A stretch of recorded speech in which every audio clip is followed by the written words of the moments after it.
మీరు స్వస్థపరిచే దేవుడు ప్రభా, పరమ వైద్యుడు ప్రభా. ఏ డాక్టర్ కూడా ప్రభా నీ ముందు నాయన పనితనం చూపలేని డాక్టర్లు ఉన్నారు ప్రభా. మీరే పరమ వైద్యుడు కనుక ప్రభా, ఇప్పుడే నాయన కార్యం వాళ్ళ ఇంటి దగ్గర వాళ్ళ హస్బెండ్కి నాయన ప్రభా పక్షవాతం నుంచి విడిపించి మీ సాక్షిగా నిలబెట్టండి. ఇదిగో నాయన ఈ సిస్టర్ని కూడా ప్రభా వ్యభిచారంలో నుంచి విడిపించి మంచి రక్షణ భాగ్యాన్ని కలిగించి నాయన ప్రభా మీ హృదయంలో మీరు నివాసం ఉండి మీ రాకడ వరకు నాయన సాక్షిగా ఉండులాగున ఈ కుటుంబాన్ని మీరే దీవించి ఆశీర్వదించమని యేసు నామంలో అడిగి వేడుకొనుచున్నాము తండ్రి.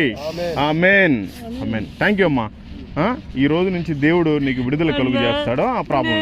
చిన్నప్పటి నుంచి దేవుడిని నమ్ముకున్నాను, కానీ నా దేవుడు నాకేం చేస్తాడు అమ్మా. దేవుడు చేస్తానమ్మా. ఇటు చూడమ్మా, అమ్మ ఇటు చూడు. దేవుడు నిన్ను ప్రేమిస్తున్నాడు కాబట్టే ఇక్కడ వరకు మమ్మల్ని పంపించాడు, సరేనా? లేకపోతే మీరెవరో మాకు తెలియదు, మేమెవరో మీకు తెలీదు.